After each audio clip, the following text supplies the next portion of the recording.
पूरा देश मंदिर और मस्जिद की लड़ाई में उलझा रहा। अरे अगर राम मंदिर ही बनाना था तो 1949 में बना दिए होते। देश का एक भी मुसलमान जान भी नहीं पाता कि राम मंदिर कब बना। लेकिन इन्होंने कहा नहीं, पूरी दुनिया को बताएंगे, ताला लगाएंगे, फिर किस्तों में ताला खुलवाएंगे, फिर दंगे करवाएंगे, फिर शिलान्यास करवाएंगे, अदालतों के चक्कर कटवाएंगे और रैलियां निकलवाएंगे, नफरत बांटेंगे। पूरे देश को नफरत की आग में अगर किसी ने झोंका तो उस पार्टी का नाम कांग्रेस।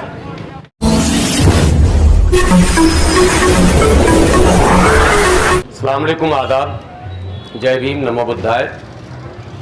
समझ में कुछ नहीं आता यकीन किस पर किया जाए। समझ में कुछ नहीं आता यकीन किस पर किया जाए। गला तो भाई से मिलकर भी भाई काट लेता है। और बुलंदी पर, तरक्की पर, बुलंदी पर पहुंचने की दुआ किसके लिए मांगूं?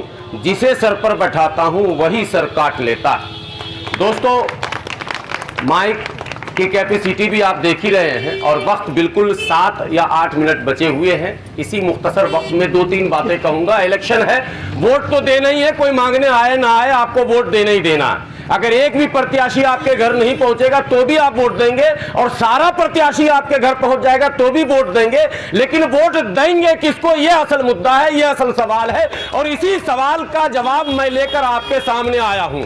1952 से वोट देना शुरू हुआ इस देश में। देश पूरा का पूरा कन्याकुमारी से लेकर कश्मीर तक और काठियावाड़ से लेकर कामरूप तक पूरे देश के लोग एक ही पार्टी का नाम जानते थे। उस पार्टी का नाम था कांग्रेस।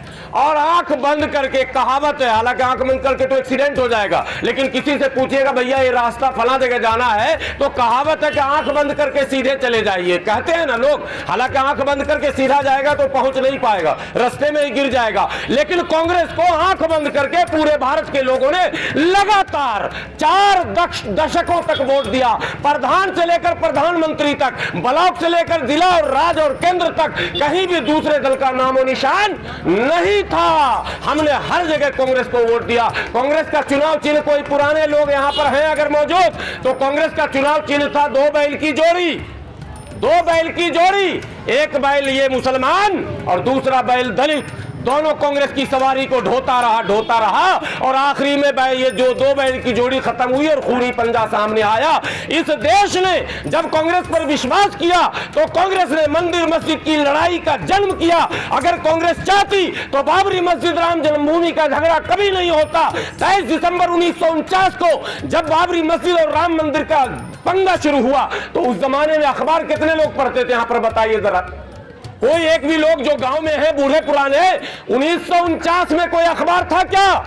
अखबार नहीं, टीवी नहीं, मोबाइल नहीं, इंटरनेट नहीं, सोशल मीडिया नहीं, तो आपको कैसे पता चल गया कि अयोध्या में पंगा हो गया?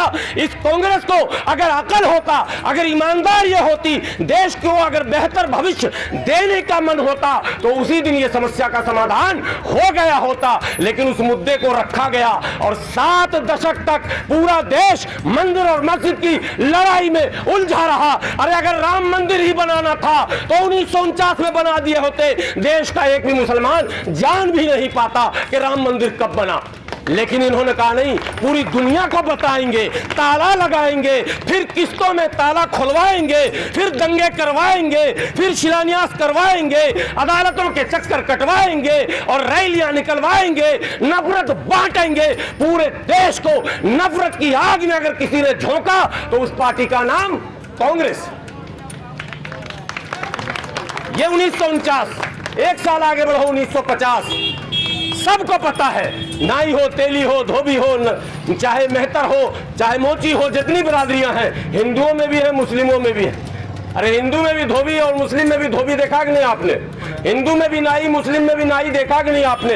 ये एक सामाजिक ताकत थी। 10 अगस्त 1950 को पंडित जवाहरलाल नेहरू ने भारतीय संविधान के अनुच्छेद 341 पर धार्मिक प्रतिबंध लगा दिया। हिंदू नाई अलग, मुस्लिम नाई अलग, हिंदू तेली अलग, मुस्लिम तेली अलग, हिंदू मोची अलग, मुस्लिम मोची अलग। इस तरह से तमाम जातियों को धर्म के नाम पर अलग अलग करने का काम अगर किसी ने किया तो उस पार्टी का नाम कांग्रेस। ये 1950। आगे बढ़िए, समय नहीं है इनकी यहां तक की कहानी रहा हूं, लेकिन अब संक्षेप में आपको पता है, मेरठ, मुरादाबाद, मलियाना, हाशिमपुरा, भागलपुर, भिवंडी, जमशेदपुर, तमाम शहरों में अगर सांप्रदायिक दंगे हुए तो कांग्रेस के नेतृत्व में और देखरेख में और निगरानी में हुए। राज्य में भी कांग्रेस की सरकार और केंद्र में भी कांग्रेस की सरकार। इसलिए ये जो हिंदू और मुस्लिम के बीच नफरत की दीवार बढ़ी है तो इसका जिम्मेदार कोई दूसरा नहीं है सिवाय कांग्रेस के। ये नोट कर लेने का है। जो लोग झंडे उठा रहे हैं, अब तो कांग्रेस को लाना चाहिए। अरे भाई क्यों लाना चाहिए, बताओ तो सही। क्या कर दिया कांग्रेस ने कि लोगों को लग रहा व्याकुल हो रहे, भाजपा आ जाएगी, भाजपा आ जाएगा। अरे भाजपा ने किया क्या ये तो बताओ। भाजपा ने नोटबंदी किया, वो मुद्दा है। जीएसटी है, वो मुद्दा है। महंगाई है, वो मुद्दा है। रोजी रोटी, पढ़ाई लिखाई, दवाई कमाई, ये मुद्दा है। लेकिन अगर सांप्रदायिकता की बात करते हो तो आखिरी बात सुन लो। गोधरा कांड सबको पता है ना, गुजरात का गोधरा 2002 में हुआ था, जब मुख्यमंत्री भी भाजपा के थे, प्रधानमंत्री भी भाजपा के थे। लेकिन 2004 में सरकारें बदली और यूपीए की सरकार बनी कांग्रेस के नेतृत्व में। 2004 से 2014 तक 10 वर्षों तक यूपीए की सरकार रही। गोधरा में ट्रेन में आग किसने लगाया, देश को पता चला क्या? राम भक्तों की जान किसने ली, देश को पता चला क्या? कोई सीबीआई, कोई ईडी, कोई भी केंद्रीय एजेंसियां ये जांच क्यों नहीं कर सकी कि असल मुजरिम कौन है?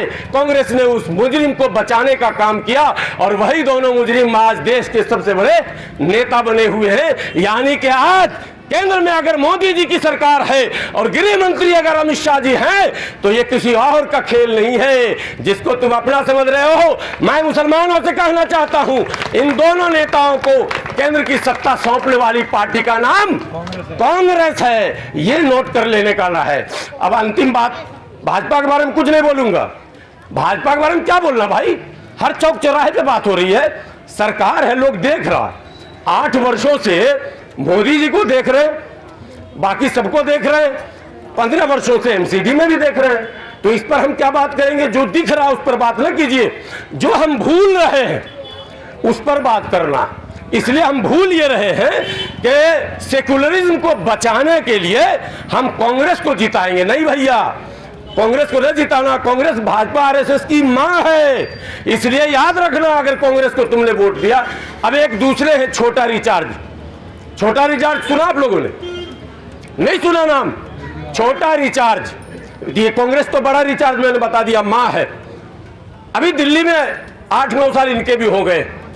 भाइयों बहनों, मैं सिक्योरिटी गार्ड नहीं लूंगा, मैं गाड़ी नहीं लूंगा, वही वैगन और रखूंगा, कलर पता है ना आप लोगों को, और मकान नहीं लूंगा, वो गाड़ी कहाँ गई, किस कचरे में बिक गया, कबाड़े में, पता भी नहीं है। वीआईपी गाड़ी भी है, सब कुछ है। भाइयों बहनों, मेरा मुद्दा विकास है, मेरा मुद्दा जो है शिक्षा है, स्वास्थ्य है, मेरा मुद्दा जो है केवल और केवल चमचमाती सड़कें हैं, मेरा मुद्दा सबको शिक्षा और ज्ञान है। लेकिन याद रखो, समय का अभाव में बता दूं, मुद्दा इनका शाहीन बाग हो गया था। इन्होंने कहा अगर पुलिस मेरे हाथ में होती तो तंबू 15 मिनट में मैं उखाड़ फेंकता। मुद्दा इनका भी वही हो गया जो मुद्दा भारतीय जनता पार्टी ने बनाया था। इसलिए मतदाता भाइयों, ये चुनाव जरूर अभी हमारे कह रहे थे साहब, नबी अहमद साहब, कि कूड़े का पहाड़ हटाना नहीं साहब, कूड़े का पहाड़ हटाना है तो केजरीवाल को लाना, ये नारा तो वो चला ही रहा। हमें कूड़े का पहाड़ नहीं हटाना, हमें हमारे सर पर जो पहाड़ है उसको हटाना है। और हमारे सर पर ये 2-4 लोग पहाड़ की तरह बैठे हैं। हटाए कूड़े का पहाड़, कोई भी हटाए। हमें तो कूड़ा मुद्दा मेरा नहीं है, कूड़ा तो हम खुद भी उठाकर कहीं डाल दिया करेंगे। 2-4 10 कदम 100 कदम चलना भी पड़े तो चल लेंगे।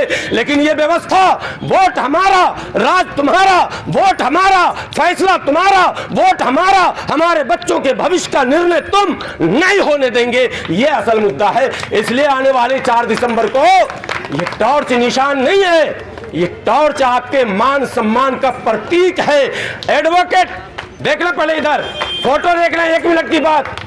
ये एडवोकेट चंद्रशेखर आजाद, और यह फोटो देखे बैरिस्टर असदुद्दीन ओवैसी, बैरिस्टर असदुद्दीन ओवैसी, लोकसभा में आवाज उठाने वाला, मुसलमानों का, दलितों का, पिछड़ों का, मजलूमों का, मजबूरों का, मजदूरों का, सबकी आवाज अगर कोई है लोकसभा में तो उसका नाम है बैरिस्टर असदुद्दीन ओवैसी। और सड़क पर अगर कोई नाम आपका लेता है, आपके लिए लड़ता है, संघर्ष करता है, इस धरती पर जहां मैं खड़ा हूं ऐसी गंदी सड़कों पर बैठकर अपने माओ बहनों और अपने भाइयों के मान और सम्मान की अगर लड़ाई कोई लड़ता है तो उसका नाम है चंद्रशेखर आजाद रावण।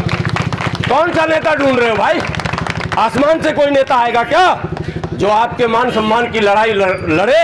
उसके मान सम्मान को रखने का कर्तव्य आपका बनता है। इसलिए आने वाली 4 तारीख को आप इन दोनों नेताओं के मान सम्मान को रखें। और हमारी बहन जो आपके बीच प्रत्याशी के रूप में है, ये तो एक प्रतीक है, चिन्ह है, आप सब प्रत्याशी होने चाहिए। आप मत जाइए उस चमकती धमकती इस पर, वो तो इस देश की मुट्ठी भर लोगों ने तय कर रखा। लोकतंत्र का अर्थतंत्र में परिवर्तन कर दिया है। पैसा बिक रहा है, पैसा दिख रहा, लेकिन आपको वो नहीं दिख रहा है कि 5 सालों तक सड़क पर लड़ा कौन, हमारी आवाज उठाया किसने, हमारे हक को दिलाया किसने, हमारे अधिकार की बात किया किसने? अरे भाई, जो 5 वर्षों तक सड़क पर आपके लिए लड़ रहा है उसी का हक और उसी का अधिकार बनता है वोट मांगने का। इसलिए बहन नीलम गौतम को 4 दिसंबर को टॉर्च वाले बटन पर इतना बटन दबाइए कि ईवीएम में निशान पड़ जाना चाहिए कि भैया टॉर्च का बटन दबा है, और विजय बनाइए। शुक्रिया, जय हिंद, जय भारत, खुदा हाफिज।